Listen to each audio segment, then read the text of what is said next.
So Pali is the language of early Buddhism. How important is it? Is it important that we know Pali in order to practice Buddhism or learn about Buddhism?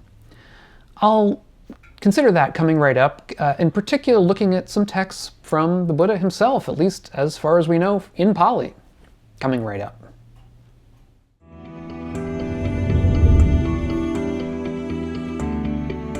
Welcome, I'm Doug Smith. I'm study director at the Secular Buddhist Association. That's secularbuddhism.org. If you're new to the channel and interested in living a wiser and a kinder and a calmer life, consider subscribing. So what got me interested in this topic right now is this new book out by a really eminent scholar, Richard Gombrich. He's one of the leading scholars of early Buddhism. He taught at Oxford University for many years as their Bodhin Sanskrit chair, whatever. It's, you know, a named chair in Sanskrit. Buddhism is originally, well, depending on who you talk to, originally was in Pali or in a language similar to Pali, not Sanskrit, but it's a Sanskritic language. They're very, very closely related, sort of like, I would say Latin and Italian, but even closer than that. They're dialects of each other. And so I'm not going to talk a whole lot about this book. It's the main thrust of the book is to discuss Buddhism's relation to the language Pali, and at the end to suggest, which Richard Gombrich believes, that the Buddha actually spoke Pali, that Pali is the language of the Buddha rather than being a later kind of language that came up after the Buddha died, into which his discourses were sort of translated, because they had been passed on orally for several centuries after he died before being written down. So the question is whether that language persisted through that time or whether it changed. And his belief is that it really was the language of the Buddha, that it was a kind of a lingua franca in the neighborhood of where the Buddha taught, and that we can know that by certain features of the language. If you're interested, read the book. My question is going to be how much we need to know about Pali. Now, there's one thing that we have to keep in mind, and this is one of the things that Richard Gombrich has been pushing for a long time, is that Pali is really underrepresented in the West. Almost nobody knows Pali. It's not taught in Western universities. It's not known by virtually anybody. And so there's a real dearth of knowledge about it at the scholarly level. And that's a problem, because you need to have continuing scholarship in everything, really, in order to keep it live and to keep finding out things about it, because there's always things you can find out over time if you have enough dedicated people studying something. And when you have too few, you lose the possibility of even having a consensus about something. So you'll have one person believing one thing and one person believing another, and since there's only two people studying it, what are you to make of that? And that's sort of where we are right now with early Buddhist studies and the study of Pali in general. It's well studied, of course, in Southeast Asia among religious monastics. It's well known there, but there isn't the same kind of a scholarship there that we have in the West, not the same notion of peer review and of a sort of the notion that scholarly articles should be written by people who are not in the religion so that they can be somewhat more objective. At least you need a balance. You need both people who practice the religion, and you need people who do not, to sort of keep a check on each other so that nobody is putting their hand on the scale, so to speak. And if you talk to academics, and even some people who are monastics, you will get the response that in order to study Buddhism or to know Buddhism in any kind of depth, you have to learn the language. That it's important to learn Pali so that you can really learn what the texts really say, and you aren't going off of translations which it's implied are not great. So that's what we're talking about today. And there's an implicit tension here between that claim that you need to know Pali to know what the Buddha really said, and some things that the Buddha really said, or at least seems to have said. So that's kind of where we're going to be pushing today. But to get at that point, it's important to know the background of where the Buddha came from. The Buddha came out of a milieu, out of a cultural kind of background, which is known as Vedic Brahmanism. And although it doesn't seem to have been predominant in the area that the Buddha lived, it was making inroads in there. So it was well known. He knew Brahmins, he knew about the Vedas, at least that's what it seems like from the texts. He knew about the later Upanishads that were written about the Vedas, or at least with Vedic ideas in them. And so although recent scholarship has shown that Vedic Brahmanism wasn't dominant in his area, nevertheless he knew about it. And one of the ideas of Vedic Brahmanism is that the language is primary, that the words of Sanskrit in particular, that is Vedic Sanskrit and the later Sanskrit, that these, we might say, carved nature at its joints. That Sanskrit words really, they had a magical ability to pick out things in the world that other languages lacked.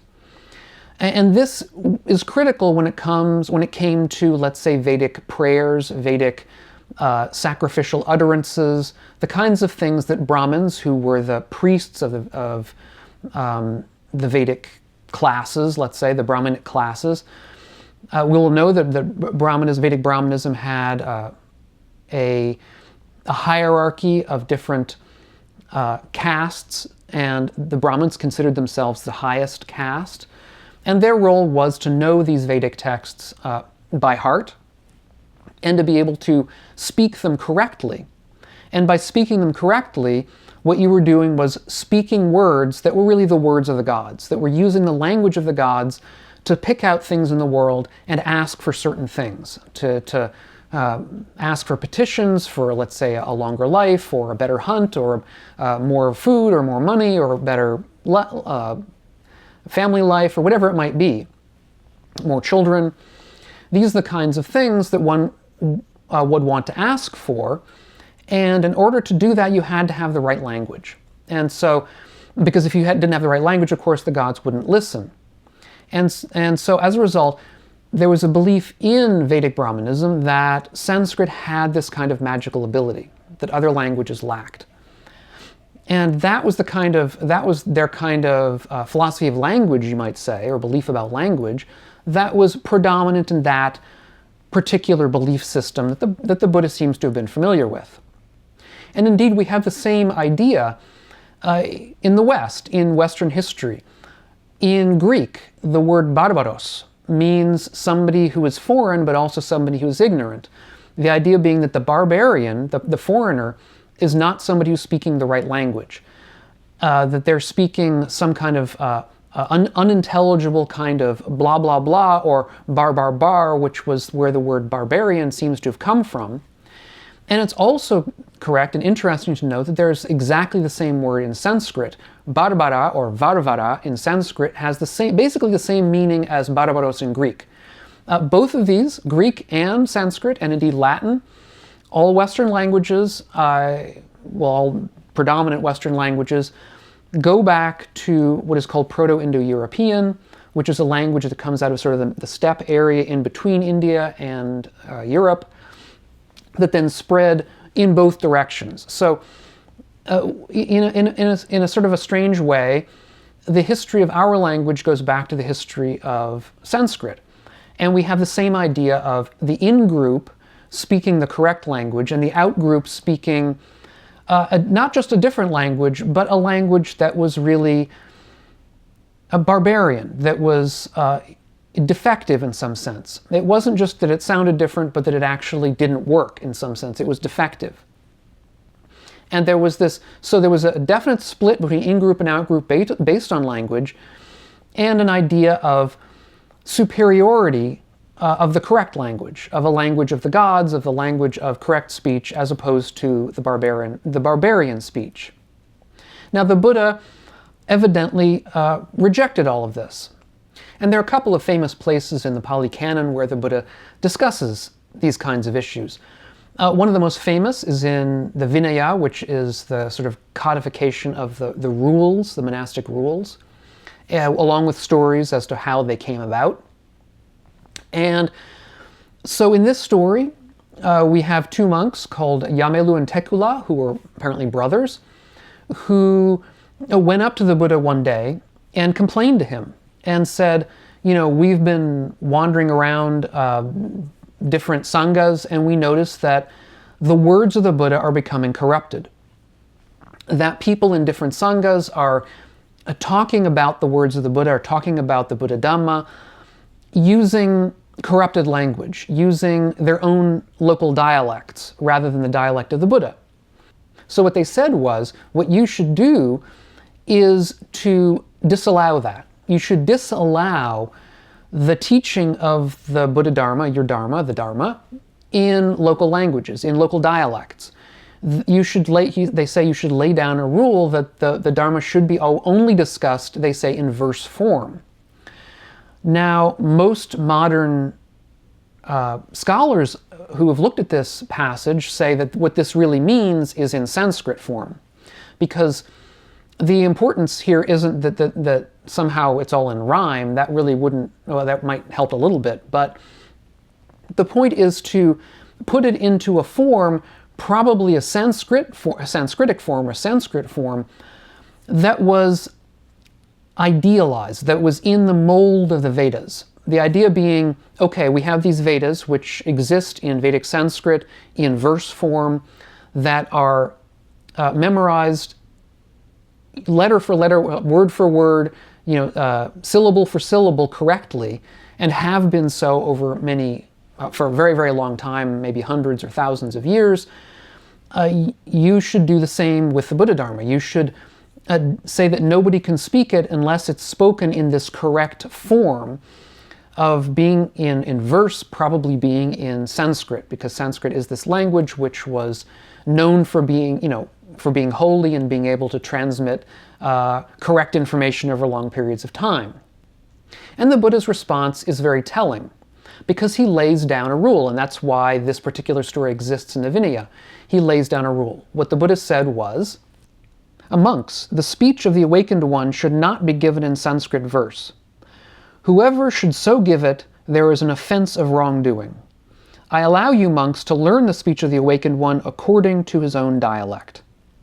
So again, another reason for believing that the word Sanskrit is important there, that when I interpolate it there with those brackets, it belongs there, because there is a lot of early material in the Pali Canon that's in verse. It's just not in Sanskrit verse. So he certainly was not opposed to these texts being spoken in verse. Some of them were. What he was objecting to was this ossification of the Dharma in one language, in particular in the language of Sanskrit, because it had, he said you shouldn't do it in Sanskrit because he was concerned, we believe, I'm not the first person to say this, he believed that it would have become a sort of a fossil. It would have become fossilized the way the Vedas had been fossilized. It would become an object of kind of fetishization, the way the Vedas had become, and the Buddha was very opposed to that. And so, as a result, he said, don't say it in Sanskrit at all, which is perhaps a little bit strong, because, and a little bit ironic, because in later Buddhism we do have a Buddhist text translated into Sanskrit. In fact, the early texts were translated into Sanskrit. And also, because he didn't feel that they should be spoken in one particular language as opposed to all the others. This notion that there's only one language to speak the Dharma in, that was the sort of thing he wanted to push back on. He said that everyone should be able to speak the Dharma in their own dialect. Another reason for this, almost certainly, is that if it had been translated into a specialized language like Sanskrit or Vedic Sanskrit, it would have all of a sudden become the purview of a very select group of people who knew that language and could teach it. It would lose touch with the common people. It would lose touch with even common monastics. And so that is another problem with this idea of Hamelu and Tekula. And indeed, one of the reasons why, of course, Vedic Brahmins became so important is because they knew these old languages, which are not easy to know. They knew the texts by heart, which are not easy to learn by heart.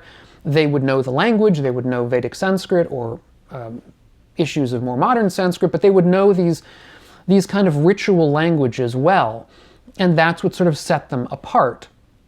And that's what also set the texts apart as sort of items of fetishization, as I've said.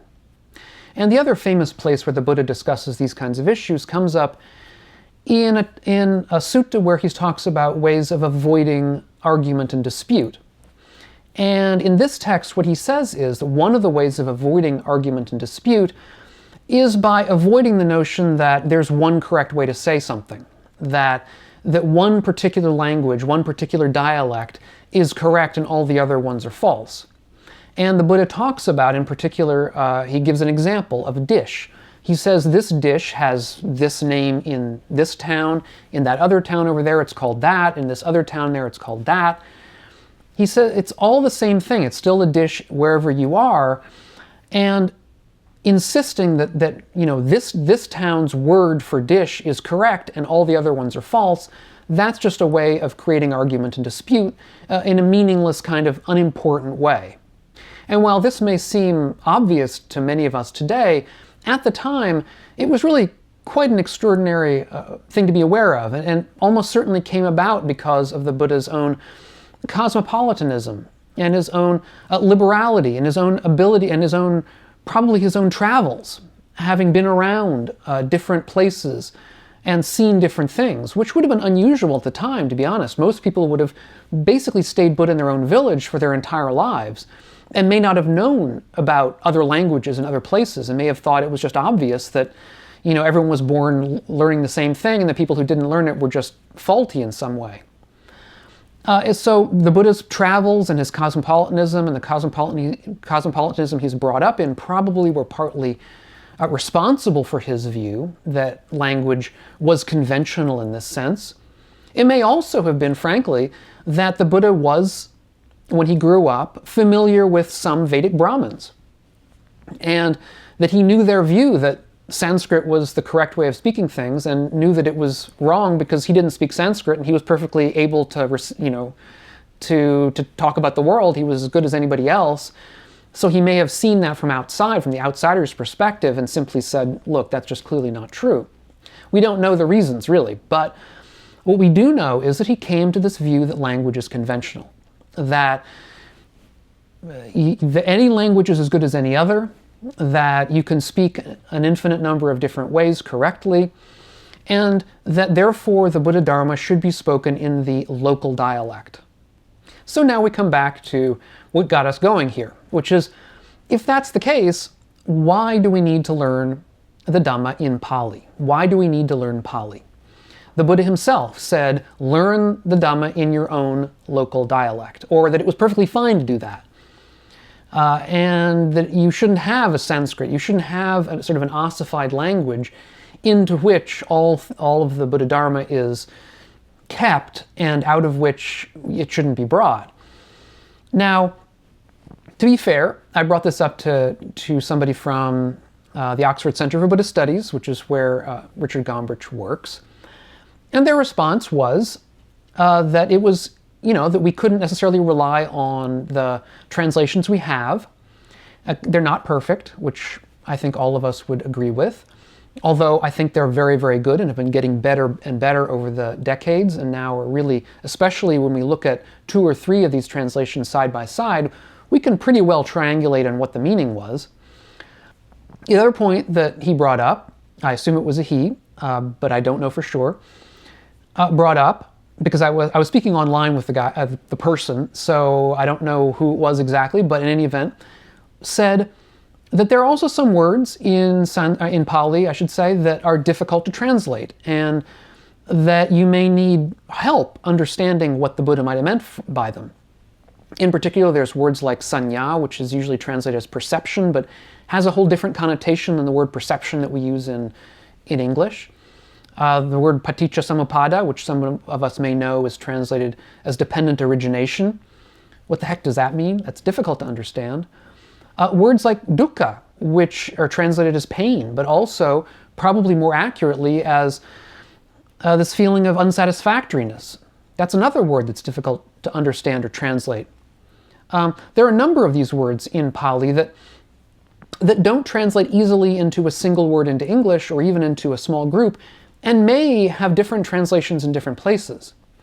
And so the point that this person was making to me is that a knowledge of the original language will be helpful. And of course, nobody denies that. And to a certain extent, I'm being a little bit of a devil's advocate here, because I think we all understand that the more you know, the better, and that if you know the original language, well, that's even better than not knowing the original language. But what I want to say to you is that it's not necessarily necessary to know the original language in order to practice Buddhism at all.